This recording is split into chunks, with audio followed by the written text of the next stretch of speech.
ಬಸ್ಸಲ್ಲಿರೋ 67 ಜನ ಪ್ರಯಾಣಿಕರು ಮಹಾದೇವಪ್ಪ ಅವರ ಮೇಲೆ ಭೀಕರವಾಗಿ ಹಲ್ಲೆ ಮಾಡ್ತಾರೆ. ಛತ್ರಪತಿ ಶಿವಾಜಿ ಬೆಳಗಾವಿಯನ್ನ ಎಂದೂ ಆಳಿಯೇ ಇಲ್ಲ. ಪೊಲೀಸ್ ಸ್ಟೇಷನ್ ಅಲ್ಲಿ ಕಂಪ್ಲೇಂಟ್ ಕೊಡೋಕೆ ಹೋದಾಗ ಗೊತ್ತಾಗುತ್ತೆ ಅವ್ರ ಮೇಲಾಗಲೇ ಪಾಕ್ಸೋ ಆಕ್ಟ್ ಅಡಿಯಲ್ಲಿ ಸೆಕ್ಷುವಲ್ ಹ್ಯಾರಾಸ್ಮೆಂಟ್ ಕೇಸ್ ಫೈಲ್ ಆಗಿದೆ ಅಂತ. ಕನ್ನಡ ಪರ ಹೋರಾಟಗಾರರ ಮೇಲೆ ರೌಡಿ ಶೀಟರ್ ಕೇಸ್ ಫೈಲ್ ಆಗುತ್ತೆ. ನಂತರ ಮಹಾರಾಷ್ಟ್ರ ಏಕೀಕರಣ ಸಮಿತಿ ಫಾರ್ಮ್ ಆಗುತ್ತೆ with a sole intention to integrate Belagavi and other villages to Maharashtra. Hindu ಧರ್ಮ ಅಪಾಯದಲ್ಲಿದೆ, ಹಿಂದುತ್ವವನ್ನು ಉಳಿಸ್ತೀವಿ ಅಂತ ಹೇಳಿ ಅಲ್ಲಿರೋ ಮರಾಠಿಗರು ಛತ್ರಪತಿ ಶಿವಾಜಿಯ ಹೆಸರು ತಗೊಂಡು ಕನ್ನಡಿಗರ ಮೇಲೆ ದಾಳಿ ಮಾಡ್ತಾರೆ. ದುರಂತ ಏನಂದ್ರೆ ಅಲ್ಲಿರೋ ಪೊಲೀಸರು, ಕನ್ನಡದ ಕಾಂಟೆಂಟ್ ಕ್ರಿಯೇಟರ್ಗಳು, ಕನ್ನಡದ ರಾಜಕಾರಣಿಗಳು ಸಹ ಕನ್ನಡಕ್ಕಾಗಿ ನಿಲ್ಲಲ್ಲ. ಅರ್ಧಕ್ಕರ್ಧ ಜನ ಮರಾಠಿಗರೇ ಇರಬೇಕಾದ್ರೆ ನಿಮಗೆ ಅಷ್ಟು ಕರುಣೆ ಇರಲಿಲ್ವಾ? ಯಾಕೆ? ನಾವು ಕನ್ನಡದವರಲ್ವಾ? ನಮಗಷ್ಟು ಜವಾಬ್ದಾರಿ ಇಲ್ವಾ?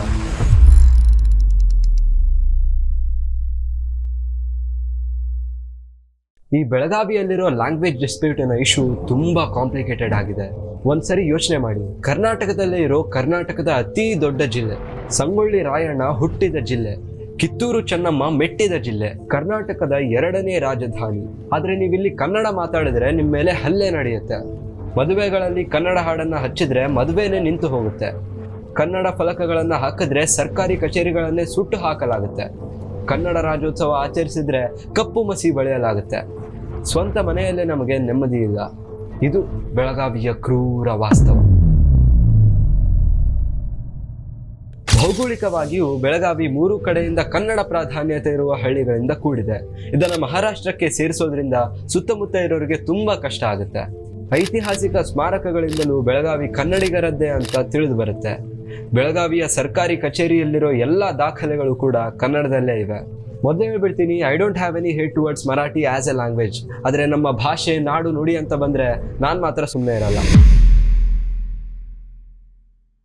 ಸದ್ಯದಲ್ಲಿ ಈ ಭಾಷಾ ವಿವಾದಕ್ಕೆ ತುಪ್ಪ ಸುರಿದಂತಾಗಿದ್ದು ಮೊನ್ನೆ ನಡೆದ ಬಸ್ ಕಂಡಕ್ಟರ್ ಮೇಲಿನ ಹಲ್ಲೆ. ಬೆಳಗಾವಿಯ CBT ಸೆಂಟ್ರಲ್ ಬಸ್ ಟರ್ಮಿನಲ್ನಿಂದ ಒಂದು ಬಸ್ಸು ಮಜಗಾವಿಗೆ ತೆರಳ್ತಾ ಇತ್ತು.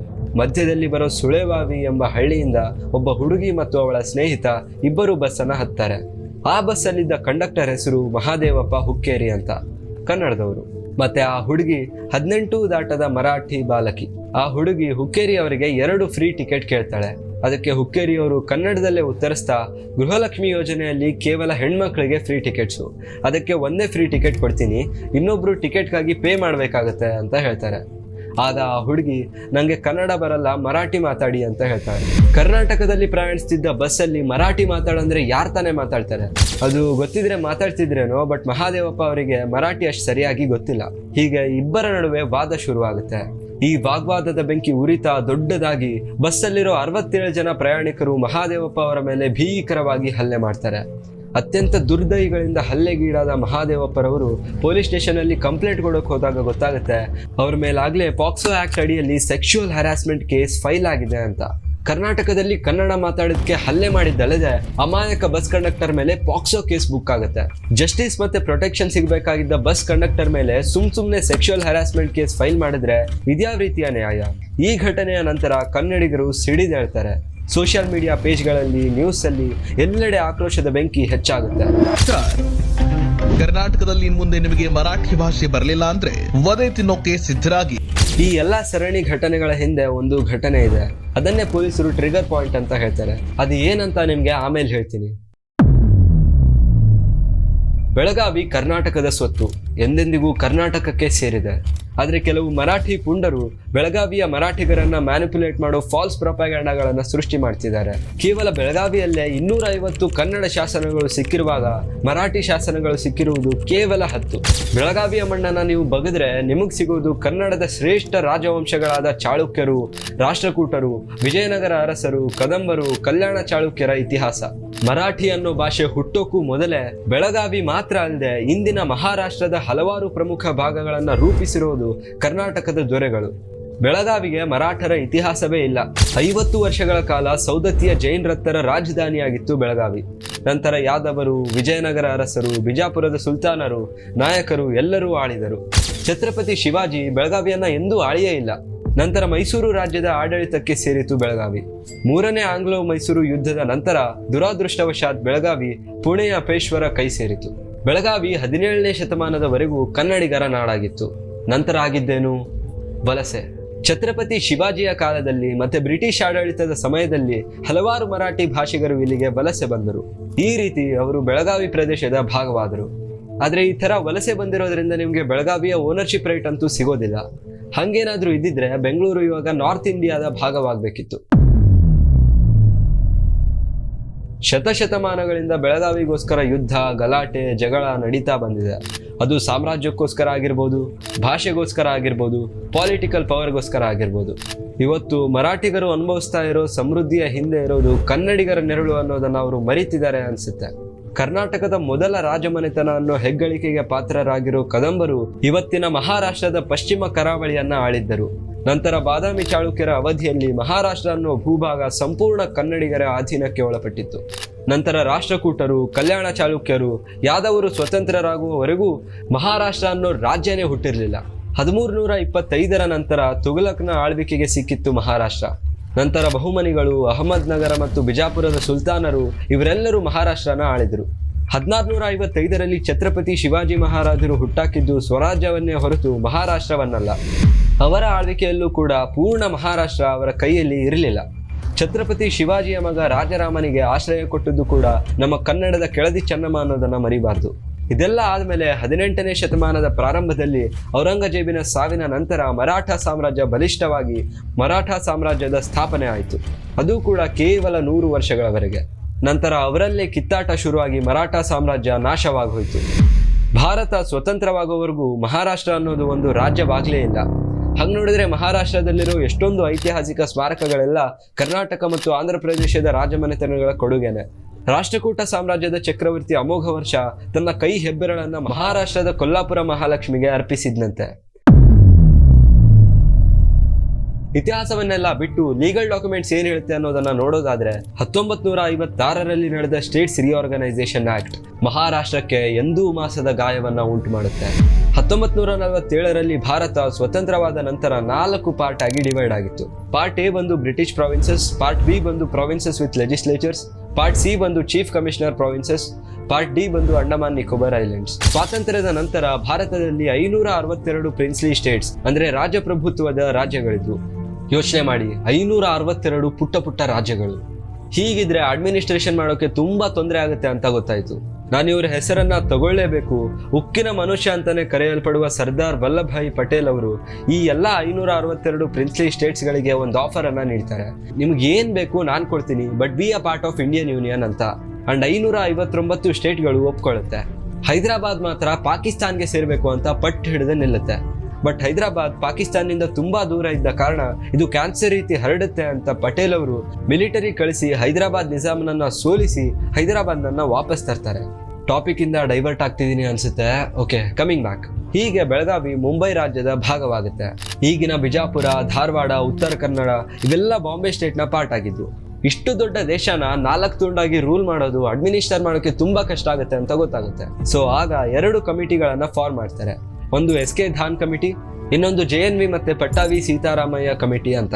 ಈ ಕಮಿಟಿಗಳ ಕೆಲಸ ಏನಪ್ಪಾ ಅಂದ್ರೆ ಇಂಡಿಯಾನ ಭಾಷೆಗಳ ಆಧಾರದ ಮೇಲೆ ಡಿವೈಡ್ ಮಾಡ್ಬೋದಾ ಇಲ್ವಾ ಅಂತ ಚೆಕ್ ಮಾಡೋದು. ಸಾಕಷ್ಟು ಅಧ್ಯಯನದ ನಂತರ ಈ 2 ಕಮಿಟಿಗಳು ಒಂದು ತೀರ್ಮಾನಕ್ಕೆ ಬರ್ತಾರೆ. ಅದೇನಂದ್ರೆ ಇಂಡಿಯಾನ ಲ್ಯಾಂಗ್ವೇಜ್ ಬೇಸಿಸ್ ಅಲ್ಲಿ ಡಿವೈಡ್ ಮಾಡೋಕೆ ಸಾಧ್ಯನೇ ಇಲ್ಲ ಅಂತ. ಯಾಕಂದ್ರೆ ಆಗೆಲ್ಲ ಭಾಷಾಭಿಮಾನಕ್ಕಿಂತ ಜನ ಜಾತಿ ಜಾತಿ ಅಂತಾನೆ ಬೆಳೆದಾಡ್ತಿದ್ರು. ಹೀಗಿದ್ದಾಗ 1953 ಏನಾಗುತ್ತೆ ಅಂದ್ರೆ ಆಂಧ್ರ ಪ್ರದೇಶ್ ಭಾಷೆಯ ಆಧಾರದ ಮೇಲೆ ಒಂದು ಸಪರೇಟ್ ಸ್ಟೇಟ್ ಅನ್ನ ಡಿಮ್ಯಾಂಡ್ ಮಾಡುತ್ತೆ. ಪೊಟ್ಟಿ ಶ್ರೀರಾಮುಲು ಅನ್ನೋ ಒಬ್ಬ ವ್ಯಕ್ತಿ ಉಪವಾಸ ಸತ್ಯಾಗ್ರಹಕ್ಕಿಳಿದು ಕೊನೆಗೆ ಸತ್ತೇ ಹೋಗ್ಬಿಡ್ತಾನೆ. ಇದರಿಂದ ದೊಡ್ಡ ರಿವಾಲ್ಟೇ ಸ್ಟಾರ್ಟ್ ಆಗಿ ಆಂಧ್ರ ಪ್ರದೇಶನ ಭಾಷೆಯ ಆಧಾರದ ಮೇಲೆ ಹೊಸ ರಾಜ್ಯವಾಗಿ ಬೇರ್ಪಡಿಸ್ತಾರೆ. ಇದೆಲ್ಲ ಆದ್ಮೇಲೆ ಎಲ್ಲಾ ಭಾಷಿಗರು ಒಂದೊಂದಾಗಿ ನಮಗೂ ಸಪರೇಟ್ ರಾಜ್ಯ ಬೇಕು ಅಂತ ಡಿಮ್ಯಾಂಡ್ ಮಾಡ್ತಾರೆ. ಇದಕ್ಕಾಗಿ ಫಾಜಿಲ್ ಅಲಿ ಅನ್ನೋ ಒಂದು ಕಮಿಟಿ ಫಾರ್ಮ್ ಆಗುತ್ತೆ. ಇವರು ಕೂಡ ಸಾಕಷ್ಟು ಅಧ್ಯಯನ ಮಾಡಿ ಲ್ಯಾಂಗ್ವೇಜ್ ಆಧಾರದ ಮೇಲೆ ರಾಜ್ಯಗಳನ್ನು ಡಿವೈಡ್ ಮಾಡೋದನ್ನ ಒಪ್ಕೋತಾರೆ. ಬಟ್ ಒಂದು ಸ್ಟೇಟಲ್ಲಿ ಒಂದೇ ಭಾಷೆ ಇರಬೇಕು ಅನ್ನೋ ಪಾಲಿಸಿನ ರಿಜೆಕ್ಟ್ ಮಾಡ್ತಾರೆ. ಯಾಕಂದ್ರೆ ಫಾರ್ ಎಕ್ಸಾಂಪಲ್ ನಮ್ಮ ಕರ್ನಾಟಕದಲ್ಲಿ ಎಷ್ಟೊಂದು ಭಾಷೆಗಳಿವೆ. ತುಳು ಆಗಿರ್ಬೋದು, ಕೊಂಕಣಿ ಆಗಿರ್ಬೋದು. ಸೊ ಮೇಜರ್ ಆಗಿ ಕಾಮನ್ ಲ್ಯಾಂಗ್ವೇಜ್ ಮತ್ತೆ ಕಲ್ಚರ್ ಆಧಾರದ ಮೇಲೆ ರಾಜ್ಯಗಳನ್ನು ಡಿವೈಡ್ ಮಾಡಲಾಗುತ್ತೆ. 1956ರಲ್ಲಿ 7ನೇ ಕಾನ್ಸ್ಟಿಟ್ಯೂಷನ್ ಅಮೆಂಡ್ಮೆಂಟ್ ಮೂಲಕ 14 ರಾಜ್ಯಗಳು 6 ಯೂನಿಯನ್ ಟೆರಿಟರೀಸ್ಗಳನ್ನು ಫಾರ್ಮ್ ಮಾಡ್ತಾರೆ. ಹೀಗೆ ಭಾಷೆಗಳ ಆಧಾರದ ಮೇಲೆ ರಾಜ್ಯಗಳನ್ನು ವಿಂಗಡಿಸಲಾಗುತ್ತೆ. ಹೀಗಿದ್ದಾಗ ಬೆಳಗಾವಿ ಕನ್ನಡಿಗರ ಪಾಲಾಗುತ್ತೆ. 1973ರಲ್ಲಿ ಮೈಸೂರು ರಾಜ್ಯ ಕರ್ನಾಟಕವಾಗಿ ಮರುನಾಮಕರಣವಾಗುತ್ತೆ. 1881ರ ಸೆನ್ಸಸ್ ನೋಡಿದರೆ ಬೆಳಗಾವಿಯ ಜನಸಂಖ್ಯೆ 8,64,014 ಆಗಿರುತ್ತೆ. ಇದರಲ್ಲಿ 64.39% ಜನ ಕನ್ನಡ ಮಾತಾಡಿದ್ರೆ 26.04% ಜನ ಮರಾಠಿ ಭಾಷಿಗರಾಗಿರ್ತಾರೆ. 1881ರ ಈ ಸೆನ್ಸಸ್ ಅನ್ನ ಗಮನಿಸಿದ್ರೆ ಬೆಳಗಾವಿಯಲ್ಲಿ ಕನ್ನಡಿಗರ ಸಂಖ್ಯೆನೇ ಜಾಸ್ತಿ ಇದೆ. ನಂತರ 17ನೇ ಶತಮಾನದ ಸಮಯದಲ್ಲಿ ಮರಾಠಿಗರ ಗಮನಾರ್ಹ ಜನಸಂಖ್ಯೆ ಮೇಲ್ಭಾಗದ ಕೃಷ್ಣಾ ಕಣಿವೆಯಿಂದ ಪಶ್ಚಿಮ ಘಟ್ಟಗಳ ಉದ್ದಕ್ಕೂ ದಕ್ಷಿಣಕ್ಕೆ ಪನ್ಹಲ ಬೆಟ್ಟಗಳ ಕೆಳಗೆ ನದಿಗಳ ಬಳಿ ವಲಸೆ ಬರುತ್ತೆ. ಆದಿಲ್ ಶಾಹಿಗಳ ವಿರುದ್ಧ ಯುದ್ಧ ಮಾಡೋಕೆ ಹೊರಟು ನಿಲ್ಲಬೇಕಿದ್ದ ಮರಾಠಿಗರು ಹೀಗೆ ವಲಸೆ ಬರ್ತಾರೆ. ಗ್ರಾಜುವಲಿ ಈ ಮೈಗ್ರೇಷನ್ನು ತೀವ್ರ ಬರಗಾಲದಿಂದ ಮಹಾರಾಷ್ಟ್ರದ ಡೆಕ್ಕನ್ ಒಳಭಾಗದ ಒಣ ಪ್ರದೇಶಗಳಿಂದ ಪಶ್ಚಿಮ ಘಟ್ಟಗಳ ಭೂಮಿಗೆ ಶಿಫ್ಟ್ ಆಗೋಕೆ ಸ್ಟಾರ್ಟ್ ಆಗುತ್ತೆ.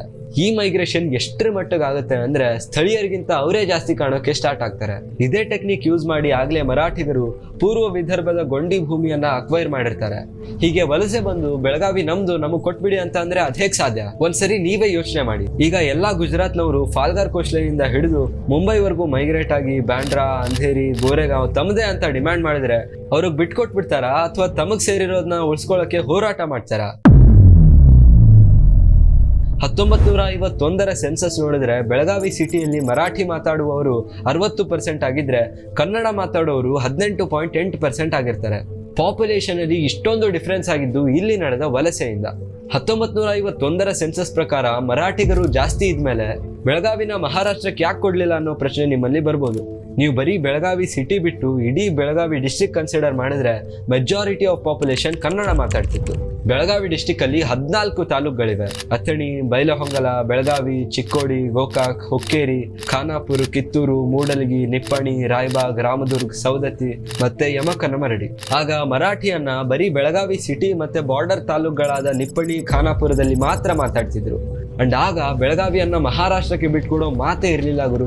ಯಾಕಂದ್ರೆ ಅಗ್ರಿಕಲ್ಚರ್ ಮತ್ತೆ ಇಂಡಸ್ಟ್ರಿಯಲ್ಲಿ one of the most economically developed regions of Karnataka ಆಗಿತ್ತು ಬೆಳಗಾವಿ. ಕಬ್ಬು, ಹತ್ತಿ, ಅಕ್ಕಿಯ ಮೇಜರ್ ಪ್ರೊಡ್ಯೂಸರ್ ಆಗಿತ್ತು ಬೆಳಗಾವಿ. ಬೆಂಗಳೂರು ಮತ್ತೆ ಮುಂಬೈಯಿಂದ ಎಕ್ಸಾಕ್ಟ್ಲಿ ಮಧ್ಯದಲ್ಲಿ ಬರೋ ಬೆಳಗಾವಿಯನ್ನ ನಾವೇನಾದ್ರೂ ಕಳ್ಕೊಂಡಿದ್ರೆ ಟ್ರಾನ್ಸ್ಪೋರ್ಟೇಷನ್ ಮತ್ತೆ ಎಕನಾಮಿಕ್ ಹಬ್ ಅನ್ನ ಕಳ್ಕೊಂಡಂಗೆ ಆಗ್ತಿತ್ತು.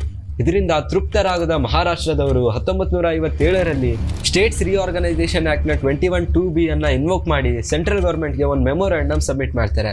ಅದರಲ್ಲಿ 7,000 ಸ್ಕ್ವೇರ್ ಕಿಲೋಮೀಟರ್ ನೆಲ, 814 ಹಳ್ಳಿಗಳು, ಬೆಳಗಾವಿ, ನಿಪ್ಪಾಣಿ ಮತ್ತು ಕಾರವಾರ ಈ 3 ಟೌನ್ಗಳನ್ನು ಮಹಾರಾಷ್ಟ್ರ ಕ್ಲೇಮ್ ಮಾಡುತ್ತೆ. ಮರಾಠಿ ನಾಯಕ ಸೇನಾಪತಿ ಬಪತ್ ಉಪವಾಸ ಸತ್ಯಾಗ್ರಹಕ್ಕೆ ಕೂರ್ತಾನೆ.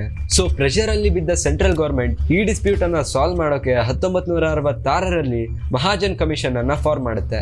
ಮಹಾಜನ್ ಕಮಿಷನ್ ಏನ್ ಮಾಡುತ್ತೆ ಅಂದ್ರೆ ಕಳೆದ 400 ವರ್ಷಗಳ ಎಲ್ಲಾ ಡಾಕ್ಯುಮೆಂಟ್ಸ್ ಗಳನ್ನ ನೀಟಾಗಿ ಎಕ್ಸಾಮೈನ್ ಮಾಡಿದ್ಮೇಲೆ ಅವ್ರಿಗೆ ಗೊತ್ತಾಗಿದ್ದು ಈ ನಾಡು ಕನ್ನಡಿಗರಿಗೆ ಸೇರಿದ್ದು ಅಂತ.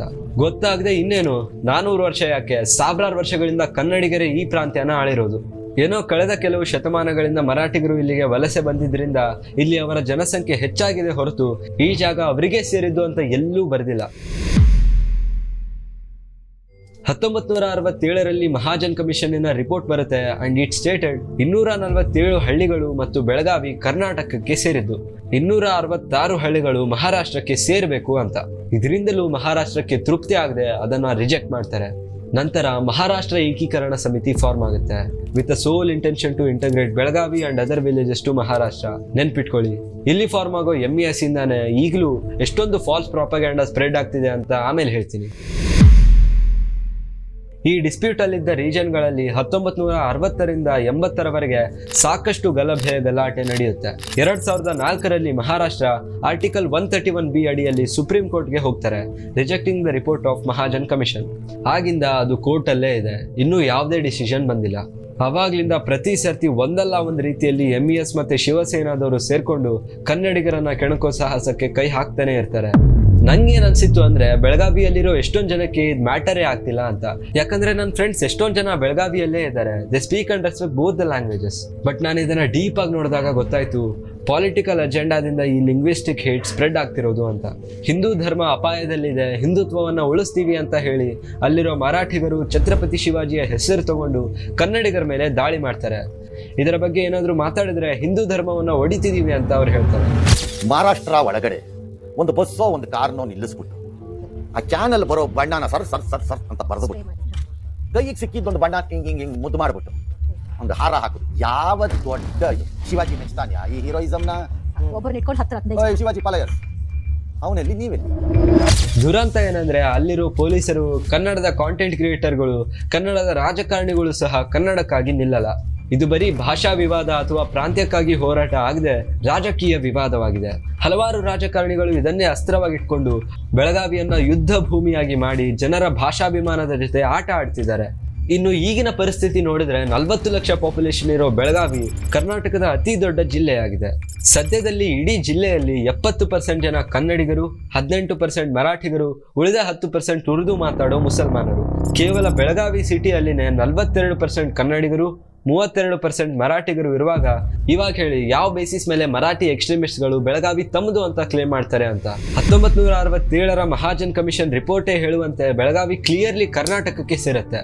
ಆದರೆ ಕೆಲವು ಮರಾಠಿ ಪುಂಡರು ಶಿವಸೇನಾ ಮತ್ತೆ MES ಅವರ ಸಪೋರ್ಟ್ ಇದೆ ಅಂತ ಅವರ ಪ್ರಾಪಗ್ಯಾಂಡನ್ನ ಇನ್ನೂ ಸ್ಪ್ರೆಡ್ ಮಾಡ್ತಿದ್ದಾರೆ. ದುರಂತ ಏನಂದ್ರೆ ರಾಜಕಾರಣಿಗಳು ಈ ಭಾಷಾ ಮತ್ತು ಪ್ರಾಂತ್ಯದ ವಿವಾದವನ್ನ ನೀಟಾಗಿ ಯೂಸ್ ಮಾಡಿಕೊಂಡು ಈ ಗಡಿ ಪ್ರದೇಶದವರು ಫೇಸ್ ಮಾಡ್ತಿರೋ ಪ್ರಾಬ್ಲಮ್ಸ್ ಗಳನ್ನ ಅಡ್ರೆಸ್ಸೇ ಮಾಡ್ತಿಲ್ಲ. ವರ್ಷಕ್ಕೆ 354 ದಿನ ಇದೆ ಅಂತ ಹೇಳೋ ರಾಜಕಾರಣಿಗಳು ಭಾಷಾಭಿಮಾನ ತೋರದೆ ಮರಾಠಿಯಲ್ಲಿ ಭಾಷಣ ಮಾಡಿ ಬರ್ತಾರೆ. ಯಾಕಂದ್ರೆ ಬೆಳಗಾವಿಯ ಮರಾಠಿಗರಿಂದ ಅವ್ರಿಗೂ ಸಿಗುತ್ತಲ್ಲ ಓಟು. ಕನ್ನಡಿಗರ ಜನಸಂಖ್ಯೆ ಹೆಚ್ಚಿರೋ ಮಹಾರಾಷ್ಟ್ರದ ಸಾಂಗ್ಲಿ ಎಂಬ ಊರು ನೀರಿನ ಕೊರತೆಯಿಂದ ಬಳಲ್ತಾ ಇದೆ. ಮಹಾರಾಷ್ಟ್ರದ ಮಿನಿಸ್ಟರ್ ಆಗಿದ್ದ ಉದಯ್ ಸಾಮಂತ್ ಅವರು ಹೇಳ್ತಾರೆ, ಒಂದೇ ಒಂದು ನೀರಿನ ಟ್ಯಾಂಕರ್ ತರಿಸೋಕೆ 10 ಸರ್ತಿ ಕಾಲ್ ಮಾಡಬೇಕು ಅಂತ. ಆದ್ರೆ ಕರ್ನಾಟಕದಿಂದ ಒಂದೇ ಒಂದು ಕರೆಗೆ ನೀರು ಬರುತ್ತೆ ಅಂತ ಹೇಳ್ತಾರೆ. ಅದೇ ರೀತಿ 2012ರಲ್ಲಿ ಜಾಟ್ಸ್ ತಾಲೂಕಿನಲ್ಲಿ ನೀರಿನ ಕೊರತೆ ಎದುರಾದಾಗ ಅವರು ನಮ್ಮ ಊರನ್ನ ಕರ್ನಾಟಕಕ್ಕೆ ಸೇರಿಸ್ಬಿಡಿ ಅಂತ ರೆಸಲ್ಯೂಷನ್ ಕೂಡ ಪಾಸ್ ಮಾಡ್ತಾರೆ. ಮಹಾರಾಷ್ಟ್ರದಲ್ಲಿರೋ ಕನ್ನಡಿಗರಿಗೆ ಕನ್ನಡ ಓದೋಕೆ ಸೌಲಭ್ಯಗಳೇ ಸಿಗ್ತಿಲ್ಲ. ಆದರೆ ವಿಪರ್ಯಾಸ ನೋಡಿ, ಈ ಕಡೆ ನೋಡಿದ್ರೆ ನಮ್ಮಲ್ಲಿ ಮರಾಠಿ ವೆಲ್ಫೇರ್ ಸೊಸೈಟಿಗಳು, ಮರಾಠಿ ಮೀಡಿಯಂ ಸ್ಕೂಲ್ಗಳು, ಬ್ಯಾಂಕ್ಗಳು, ಇನ್ನೇನೇನೋ ಕನ್ನಡ ಪರ ಹೋರಾಟಗಾರರ ಮೇಲೆ ರೌಡಿ ಶೀಟರ್ ಕೇಸ್ ಫೈಲ್ ಆಗುತ್ತೆ. ಮಹಾರಾಷ್ಟ್ರದ ಸೊಲ್ಲಾಪುರ್, ಕೊಲ್ಲಾಪುರ್ ಮತ್ತೆ ಸಾಂಗ್ಲಿಯಲ್ಲಿ ಹೆಚ್ಚಾಗಿ ಕನ್ನಡನೇ ಮಾತಾಡ್ತಾರೆ. ಆದ್ರೆ ಬೆಳಗಾವಿಯಲ್ಲಿ ಮಾತ್ರ ಕೆಲವು ಮರಾಠಿ ಪುಂಡರು ಕನ್ನಡನ ಅಳಿಸಿ ಹಾಕೋಕೆ ಪ್ರಯತ್ನ ಪಡ್ತಿದ್ದಾರೆ. ಇದು ಕೇವಲ ಭಾಷಾ ವಿವಾದವಲ್ಲ, ಕರ್ನಾಟಕದ ಹೆಗ್ಗುರುತಿಗೆ ದಾಳಿ ಅಂತ ನಂಗನ್ಸುತ್ತೆ. ನಾವು ಕನ್ನಡದವರು ಬರೀ ಮಾತಿನಲ್ಲಿ ಬೆಳಗಾವಿ ನಮ್ದು ಅಂತ ಹೇಳ್ತಿಲ್ಲ. ವಿಂಟರ್ ಅಸೆಂಬ್ಲಿ ಸೆಷನ್ಸ್ ಅನ್ನ ನಡೆಸೋಕೆ ಸುವರ್ಣಸೌಧ ಕಟ್ಸಿದೀವಿ. ಕರ್ನಾಟಕದ top engineering university Visvesvaraya technological university VTU ಅನ್ನ ಸ್ಥಾಪಿಸಿದೀವಿ. ಪ್ರತಿ ವರ್ಷ ನವೆಂಬರ್ 1ರಂದು ಕನ್ನಡ ರಾಜ್ಯೋತ್ಸವವನ್ನ ಅತ್ಯಂತ ಅದ್ಧೂರಿಯಾಗಿ ಆಚರಿಸೋದು ನಮ್ಮ ಬೆಳಗಾವಿಯಲ್ಲಿಯೇ. ಆದ್ರೆ ಕೆಲವು ಮರಾಠಿ ಪುಂಡರು ಮಾಡೋದೇನು, ಕಪ್ಪು ಬಾವುಟ ಪ್ರದರ್ಶನ ಮಾಡ್ತಾರೆ, ನಮ್ಮ ಬಸ್ಗಳಿಗೆ ಮಸಿ ಬೆಳಿತಾರೆ, ಶಿವಾಜಿ ಹೆಸರು ತಗೊಂಡು ಹಿಂದುತ್ವ ಉಳಿಸ್ತಿದೀವಿ ಅಂತ ಗಲಾಟೆ ಮಾಡ್ತಾರೆ. ನಡೆದಿರೋ ಇತಿಹಾಸನ ಗೌರವಿಸೋಕೆ ನಿರಾಕರಿಸೋ ಕೆಲವು ಮರಾಠಿಗರ ಹೃದಯದಲ್ಲಿ ಇಂದಿಗೂ ಬೆಳಗಾವಿಯನ್ನ ವಶಪಡಿಸಿಕೊಳ್ಳೋ ಕನಸು ಉರಿತಿದೆ. ನಿಮ್ಮ ತಲೆ ಬುಡ ಇಲ್ದಿರೋ ಲಾಜಿಕ್ಲೆಸ್ ಸ್ಟೇಟ್ಮೆಂಟ್ಸ್ಗಳಿಗಂತೂ ನಾವು ಬಗ್ಗೋದಿಲ್ಲ. ಬೆಳಗಾವಿಯ ಕನ್ನಡಿಗರೇ, ಧೈರ್ಯದಿಂದ ನಿಲ್ಲಿ.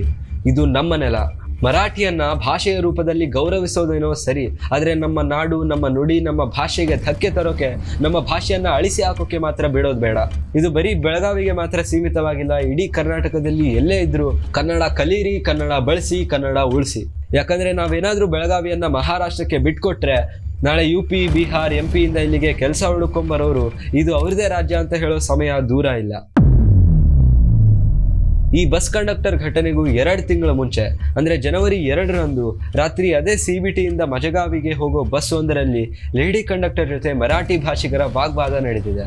ಅದರ ವಿಡಿಯೋ ಮರಾಠಿ ವಾಟ್ಸಪ್ ಗುಂಪು ಮತ್ತೆ ಸೋಷಿಯಲ್ ಮೀಡಿಯಾ ಪೇಜ್ಗಳಲ್ಲಿ ವೈರಲ್ ಆಗಿದೆ. ವೈರಲ್ ಆದ ವಿಡಿಯೋ ಕೆಳಗೆ ಮರಾಠಿಯಲ್ಲಿ ಈ ರೀತಿ ಬರೆಯಲಾಗಿದೆ, ಇದರ ಅರ್ಥ ಇನ್ಮುಂದೆ ಕರ್ನಾಟಕದ ಬಸ್ಗಳಲ್ಲಿ ಕೇವಲ ಮರಾಠಿಯಲ್ಲಿ ಮಾತಾಡಿ ಅಂತ.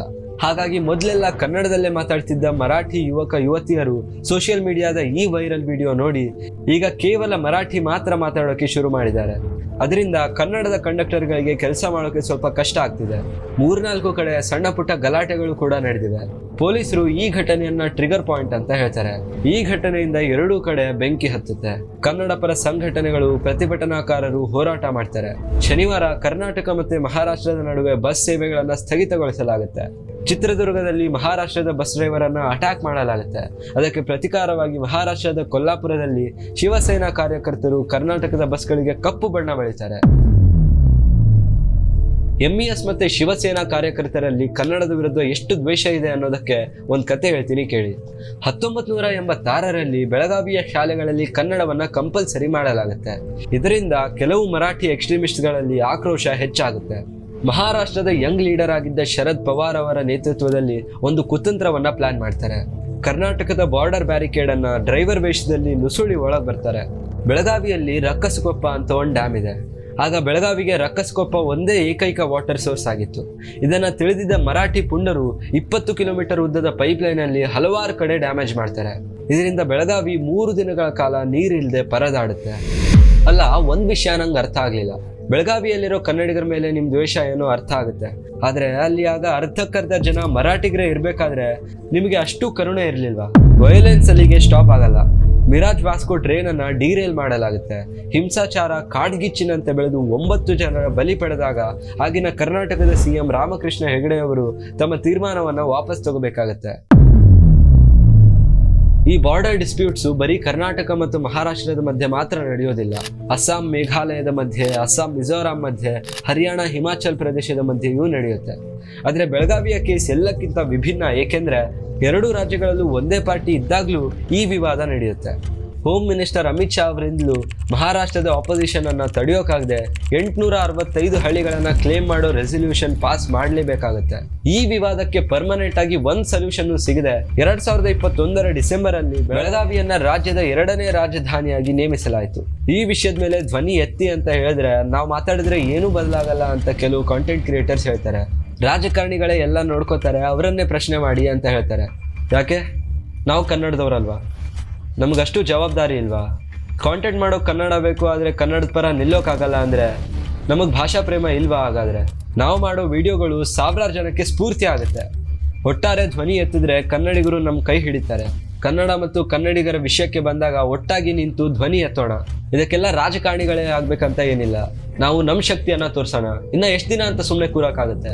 ಇವತ್ತು ಕರ್ನಾಟಕದಲ್ಲಿ ಕನ್ನಡ ಮಾತಾಡಿದ್ಕೆ ಬಸ್ ಕಂಡಕ್ಟರ್ ಮೇಲೆ ಹಲ್ಲೆ ನಡೆದಿದೆ, ನಾಳೆ ಕರ್ನಾಟಕದಲ್ಲಿ ಕನ್ನಡವೇ ಮಾಯವಾಗುತ್ತೆ. ಹಾಗಾಗಿ ಕನ್ನಡದ ಪರ ನಿಲ್ಲಿ, ಕನ್ನಡ ಬಳಸಿ, ಕನ್ನಡ ಉಳಿಸಿ. ಈ ವಿಡಿಯೋ ಇಷ್ಟ ಆಗಿದ್ರೆ ಲೈಕ್ ಮಾಡಿ, ಶೇರ್ ಮಾಡಿ. ಮತ್ತೊಂದು ಇಂಟ್ರೆಸ್ಟಿಂಗ್ ವಿಡಿಯೋ ಜೊತೆ ಬ್ಯಾಕ್ ಸೂನ್ ಅಂತ ಹೇಳ್ತಾ ನಾನು ನಿಮ್ಮ ದೀಪಕ್ ಎಲಿವಾಳ್ ಸೈನಿಂಗ್ ಆಫ್. ಸಂಸ್ಕೃತಿಯಲ್ಲಿ ಕನ್ನಡವೇ ಮೊದಲು, ಕನ್ನಡದ ಮಾತುಗಳು ಸಮುದ್ರದ ಕಡಲು, ಕನ್ನಡಿಗರು ಬರಿ ಪ್ರೀತಿಯನ್ನು ಹಂಚಲು ಈಗ ಹರಿದಾಡುವುದು